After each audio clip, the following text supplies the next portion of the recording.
Hey guys, welcome back to another episode of Tennis Talk.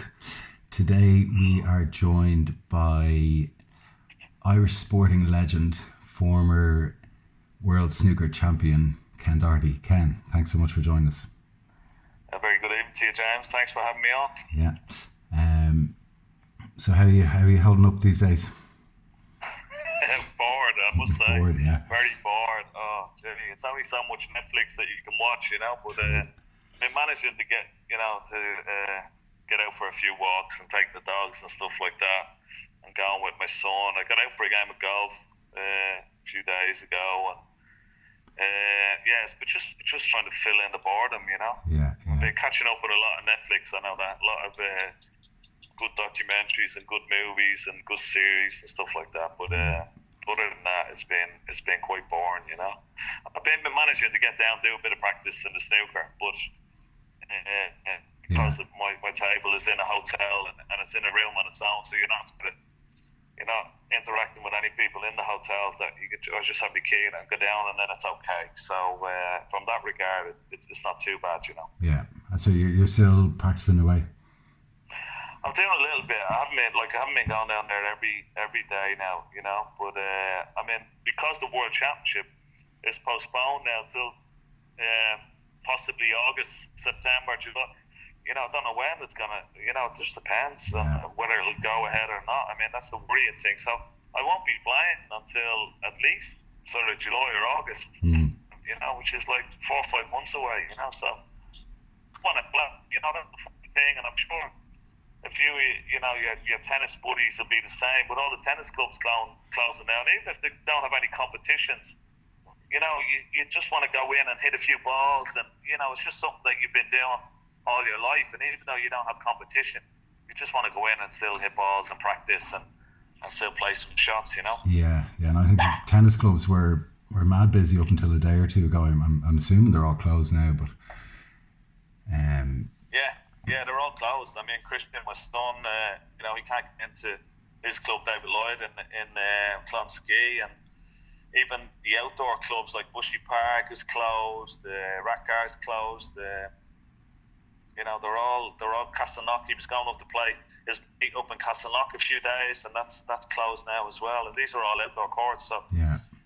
That doesn't make sense to me, really, because I know the social distancing, but you're not near.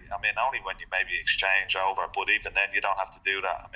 You're certainly you're well within the social distancing rules with having a game of tennis. It's one of those sports, and golf as well, I suppose. It's one of those sports that you're not really near anybody. No, Yeah. so No, I'd say the tennis it's a shame. and golfing associations are probably just following suit and being more Yeah. safe than sorry. Yeah.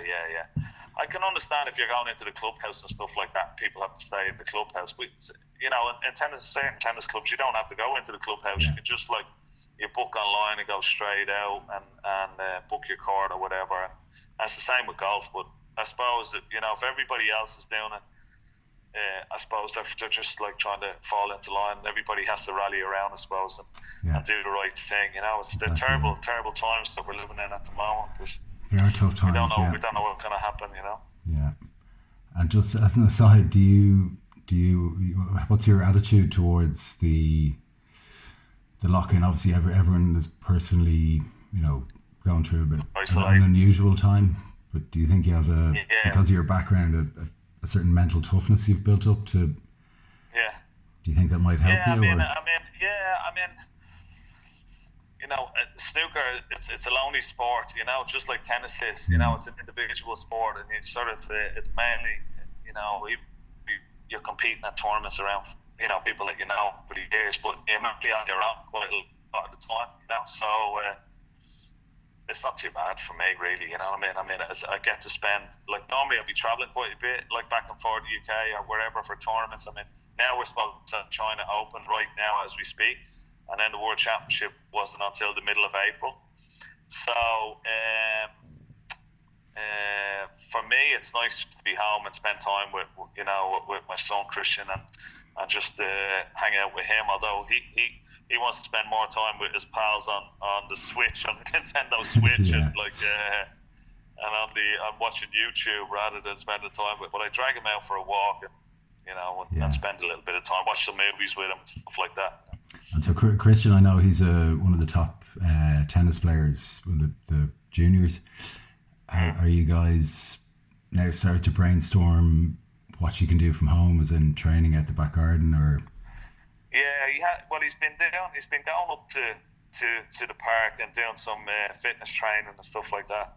So he's been trying to keep his eye in. I mean, they sent some programs through from the National Tennis Centre, and his own coach that he trains with. So he's been doing a little bit, just to keep fit, because you have to keep fit. You have to keep active. Yeah, and that's why I'm trying to get him out walking as well. Yeah, who's his coach, by the way? His tennis coach is Maurice up in David Lloyd, but then his fitness coach is Ian Kelly from Terranure, who you know well. I know he's been very, very good with him. Christian has been with him now for, I think, almost a year, and Christian loves it. He goes up and sees him two or three times a week, and he's been out with him now in Bushy Park since his own gym is closed in, and he likes working with him. He's good to work with. He makes it fun. He makes it enjoyable. He pushes him, and he comes home wrecked. I know. I'm sweating. His legs are nearly falling off, but that's always a good sign, I say to him. Yeah, I've been meaning to go up to Ian Kelly for a training session, but I'm worried I may not be able to walk again after. Yeah, probably not. You won't see me near him, but anyway, that's for sure. Yeah. Do you play tennis yourself? I used to a little bit, but not to. I can't even hit with him now with Christian anymore. Apparently I don't hit the ball hard enough. So I used to love playing when he started off, when he was 4, 5, 6, right up to maybe 10. I loved hitting with him, and feeding him balls and just messing with him and having little games with him. I really enjoyed those times. Anymore. But now you don't hit the ball hard enough that day, so I have to get a proper hitting partner, So I said, okay, that was telling me, I have to say, I saw him play a few months ago, and his backhand, he's a single hand backhand. What age is he? He's 12 now. He'll be 13 in November. Yeah. For a 12-year-old, his single hand backhand is an absolute farce. I even went back to my own club after I saw him hit, and I was actually trying to emulate a 12-year-old's backhand. So kudos to him and his coach and whoever else. Yeah. Well, I mean, the funny thing was, he's a big Roger Federer fan, as most single-handed backhanders would be. But he was hit with a double-handed backhand, and up to the time he was 10, and then after the summer, a couple of years ago, he when the new season was sort of starting in September, back with he said, look, I just want to change now. I just want to go to single, which was quite good. But it probably showed his own sort of personality and his drive and sort of determination. He just wanted to play with a single. And so he made that sort of conscious decision himself. And his coach, Maurice, up in David Lloyd there, said, okay, let's go with it. And let's see how you get on. And since then, he's been playing with it. But there's still a lot, you know what it's like. There's still a lot. It's such a tough game, tennis. There's so much work to do. And of course, building up the strength as well. And there's so many different elements to tennis. It's such a tough sport, But he's loving every minute of it, and he loves the competition, and that's all. That's good, and it fills up his time, and he loves, as I said, he loves every minute, and that's good enough for both Sarah and I, Yeah, and is his dream to play professionally? I think every kid's dream at that age is to be a professional. The reality is of a very long, hard road. But you have to let the kids dream. If they don't have dreams, what do they have? So it is his dream to be a professional. But I try and let him dream, but at the same time try and make him realise what it sort of takes to become a professional in any sport, not just in tennis. But tennis is one of those sports that is one of the more difficult ones to make it in, because of the restraints, as you know. So to try and to know exactly, but the hard work is the most important thing, Well, what about you? Sorry, what about you when you were his age? Were you dreaming of being snooker world Yeah, champion? absolutely. Yeah, I mean, when I got back to the time I was 8 years of age and I saw snooker on the TV for the very first time, I saw Alex Higgins play, and my father used to watch Pop Black, and it used to come on TV only once a week, from 9 to 9:30, and it was only like a single frame. They played two single frames, two different matches, and they'd crunch it down into a half an hour program, and that was the first time I saw snooker on the TV, and it was the first time I saw Alex Higgins play. And when I was 8 years of age, I wanted a little small, little tiny snooker table from Santa, and that ended up at the end of my bunk bed on a Christmas morning. And from then on, I was hooked, and that's all I ever wanted to do was to play snooker and try and get better and better and better, and ultimately to become a professional snooker player. So, yeah, as young as I was, even at 8, that was my dream back then, and that's so I can relate to him a little bit, and I see a lot of the way I was, like, at that age in him as well, and he's quite sort of single-minded that way. He gets that, I think, a bit from myself and his mother, but yeah, he has a sort of determination and sort of a focus, like, which is good, it's important, like, but hopefully, I don't know how long that will last, you know what I mean? So hopefully it will do, Yeah, and for you to, obviously there's thousands of tennis players and snooker players all the time trying to win, either Wimbledon or the World Championships. And you did win the World Championship. So, I mean, I have to ask you that there is something that would have set you apart from, your domestic peers and when you were, winning the World Championship and were you world number 1 or 2? I should have done my research earlier. I was I finished the season, the year I won the World Championship. I finished that season number 2, but I was provisionally number 1 for a period during the season, from one of the seasons. Yeah. So, I didn't actually.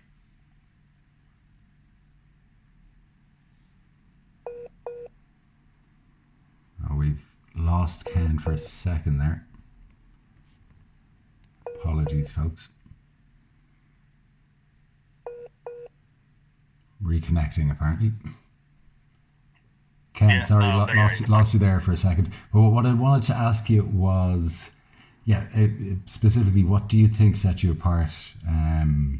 Obviously, you trained super hard, were talented, but you must have had a belief and confidence that the other snooker players at the time didn't have. Yeah, well, I mean, I go back to when I moved over to England, I was like 18. It was like the year I finished school, didn't believe in cert. Sort of went back and actually, it was those times you could actually repeat some of the subjects that you wanted to. So I sort of wanted to make sure that I had a good education and sort of that I could go to college if the snooker didn't work out, And so anyway, I went off to England, and I was sort of a big fish in a small pool here in Ireland. I was Irish champion and Irish number 1 here, but I decided to go to England and just try and play on the circuit over there and try and be, see how I would have been a small fish in a big pool in the UK with so many good amateurs and so many good players. I'll try and do exactly what I was trying to do, was just trying to get on the professional circuit. It wasn't easy. I mean, for 2 years I played in pro-ams and tried to qualify through pro ticket events, and eventually it was only then I sort of realised that, through the sacrifices, or the determination, the sort of the hard work, which I sort of try and, I would say to anybody coming up in any sport, it's the hard work that you have to put in. You obviously have to have a confidence, and you have to be able to play under pressure. You have to have bottle, as we call it in sports. But I think as Alex Ferguson would say, talent without hard work wins nothing. So you need a little bit of talent. You need to have a little bit of bottle. You need to have a little bit of belief in yourself, but also you need to have a lot of hard work and a lot of determination. So those ingredients, and they're not easy to come by. They're not easy to come by at all. But you can work on them. you know, and you can help yourself a little bit, and that's what I would say to any budding tennis player or snooker player or anybody who is thinking of turning professional in any sport. You know, that they're the ingredients you need. Yeah. I always have a sort of a phrase that the 5 S's in sport are speed, strength, stamina, skill, and spirit. But the most important one of all these is spirit. You know, and if you don't have the spirit, if you don't have it inside, you know, it's not something that you can teach. You know, you have to have the spirit. Yeah, and did you find that, I think probably one of the tough things for Irish juniors is they don't watch the Grand Slams 4 times a year and see Irish players in it. Yeah, so it's hard to get that inspiration. Yeah. Alex Higgins and Dennis Taylor. And I know when I was a junior travelling around Europe playing tennis with my friends, I think we just struggled with belief. Like we worked hard, and technically and physically we were as good as the other players, but because we didn't have that impetus, that extra little belief, where our you know, coach did play Wimbledon, or you know, a bunch of Irish people did it before. I think that's, I don't know if you found that. Did you really look up to these guys? I completely understand that, but you know, someone has to break the barrier. You know, you have to have the belief that, you know, that you can be different. You know, and someone has to break the boundaries. You know, and that's what I'd always believed in. And yeah, I mean, but when I went over there, I mean, you had a lot of great players, a lot of players who are professional now and who are winning pro-ams and stuff like that. We thought these were the bee's knees. You know, they were driving around in nice cars. They had good sponsors and stuff like that. We hadn't got 2 pennies to rub together. I went over to England with 500 quid in my pocket. That was all I was worth in my life, like, you know. And I thought that was, and how I was going to last on that, I didn't know, you know. But you know, I had to give it a go, you know, and that's what you have to do. You have to give it a go and give it 100%. 100%, yeah. And if you give it 100%, you know, in anything, you know, sometimes, you know, the doors do open for you and you get the little breaks that you're looking for. It doesn't always happen. There's lots of players who give 100% and it hadn't worked out for them. But, you know, you still have to, sometimes the breaks do fall for you, you know. Yeah. And can I ask you, how do you find being a tennis dad? I mean, it's hard. It really is hard. I could understand.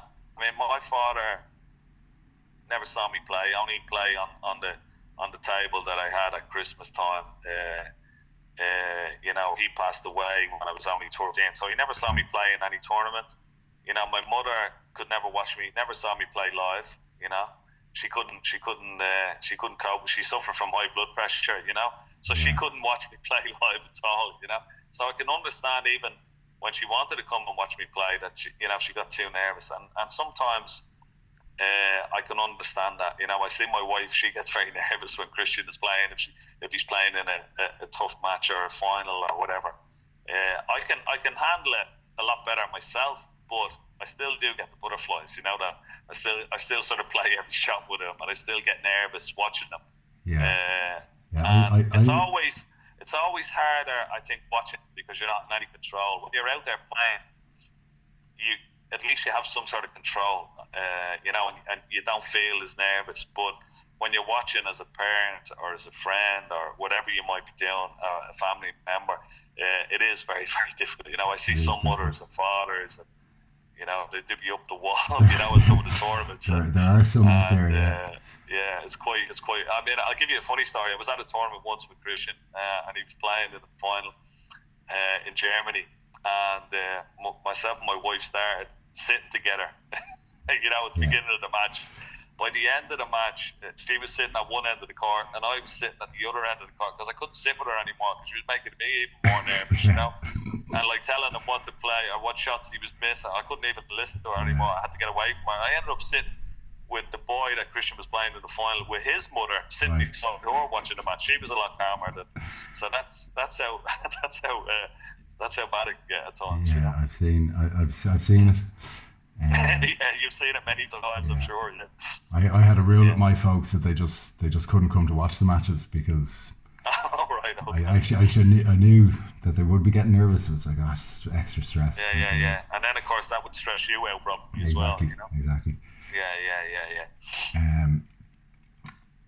So, isn't it great? Go for it. Sport and love what you're doing, and I think that's the beauty.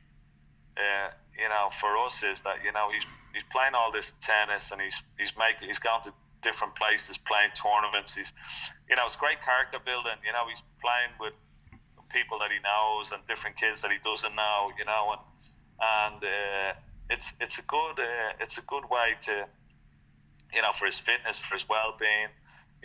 Like the personality. I think once you play any sport, it's fantastic, and if it takes up your time, and it's just you can't get better than that, because it's kids playing PlayStations or sitting in front of the TV or on their screens too much of the time now. Like you need to be doing something just to get out of the house and get some exercise. So that's the great thing about tennis for sure.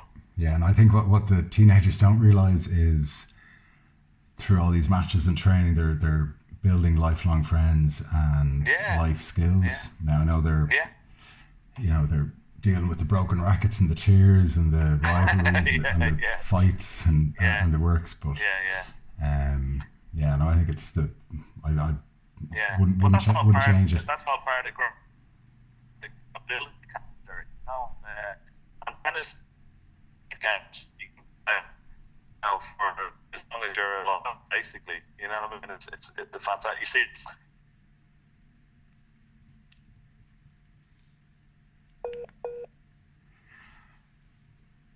Sorry, guys, connection issues again. Ken. Yeah. You're back with us. Sorry, connection issues there. I'm back. Yeah, sorry. I'm trying to keep these not too long. And I didn't give you a heads up on this earlier, but I do a little kind of quiz at the end of each podcast. Okay. Are you up for it? Yeah, absolutely. Okay. So it's 10 questions, normally just about tennis, but there's a bit of snooker in it for you. And the leaders are on 7 out of 10. And the friend of mine, Mike Johnson, I don't know if you know him from... I think he's a big fan of yours anyway, but he's in last place. You need to beat him. He's on 4, so. Okay. So, question 1: how many Grand Slams has Federer won? 20. Easy. In the World Snooker Championship that you won, 1997, who did you play in the last 16, and what was the score? I played Steve Davis, and I beat him with a session to spare. I'll have you know, 13-3. 13-3. 2. What is the name of the main stadium court at the US Open? The Arthur Ashe Court. 3 out of 3. Okay, so tennis player, spell the name Stefanos Tsitsipas. Stefanos Tsitsipas. Tsis.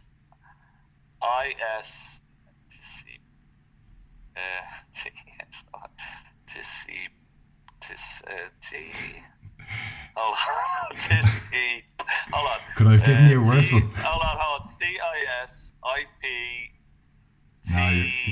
Wrong. I'm wrong. No, you're wrong. Okay. Sorry. That's a bit of a tough one. Yeah. Okay. It was a tough one. Yeah.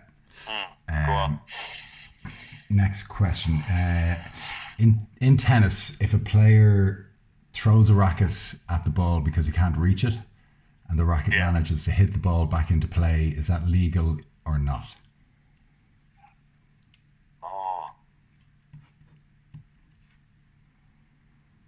No, it's illegal. Correct. Yeah. I've seen someone try and do it actually, and I was wondering, could they do that? And I said, no, it's definitely, you have to keep your hand on the racket. Yeah. You can drop the racket during the point. You can drop the racket during the point, but not. Yeah. No, not when you actually strike the ball. Yeah. Okay. In 1975, for 1 year only, patrons at Wimbledon were allowed to engage in a very popular sporting pastime on the grounds of Wimbledon. Can you guess what it was? Oh, well, must have been bowls. No, it was actually betting on the tennis. So there was a betting shop actually set up on the grounds of Wimbledon. Way. And Wow. you could bet on any match you wanted, but they got rid of it 1 year. Okay, yeah, okay. What tennis racket does Novak Djokovic use? Oh, no, it's not a Wilson. Let me see. It's not a Babolat. Oh shit! And Christian is downstairs. He told me in a flash. There's no phone a friend. No, there's no phone on a friend. Oh no! Oh, Christian will kill me if I don't get this. Let me see. It's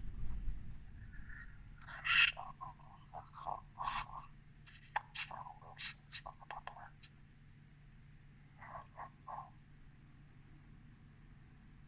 It's not a Yonex. Trying to think. Oh, Ken, what have you done?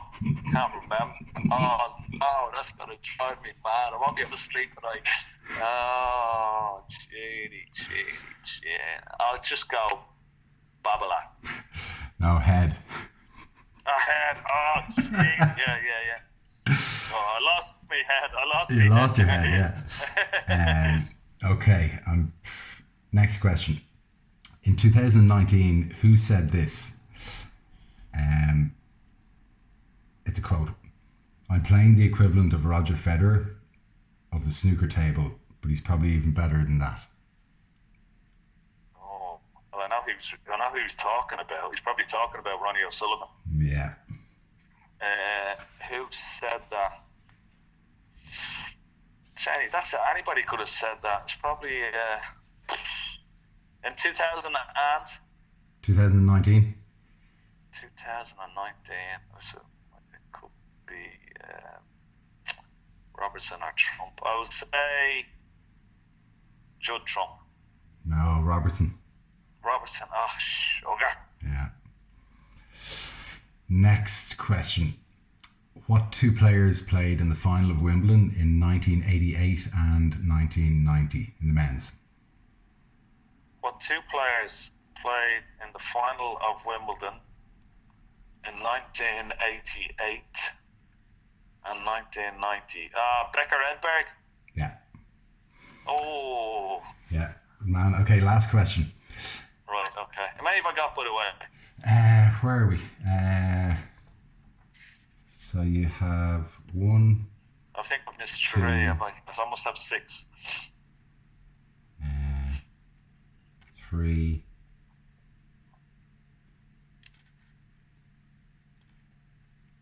I'll tot it up at the end. My papers are a mess here. Okay, Last question, and maybe a quick enough answer.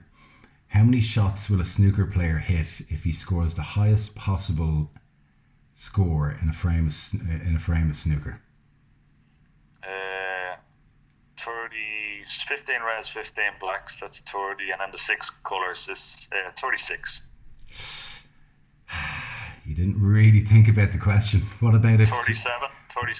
What about if somebody that's not. Oh, free ball. Free ball. Yeah, 155, 44, 30, 36, 38. Yeah. We're very strict here on Tennis Talk. We have to take your first answer. Okay. But look, I'll tot up your score, and I think you're mid-table there somewhere. I'll tot up your score and announce it tomorrow. Look, Ken, thanks a mil for tuning in, and no problem. Best of luck to you and Christian. Yeah, the best of luck, and thanks for having me on the show. Yeah, no, delighted to have you on. Thanks a mil, Ken. I won't be able to sleep after that. Novak Djokovic won the head. I should have known that. Christian will give out sting to me. I was like, when I was going through them, I was like, that's an easy one. He'll get that. So. Yeah. Well, we'll chat to you soon, Ken. And guys, thanks for tuning in, and we'll talk to you guys tomorrow. Cheers. Okay, thanks, James.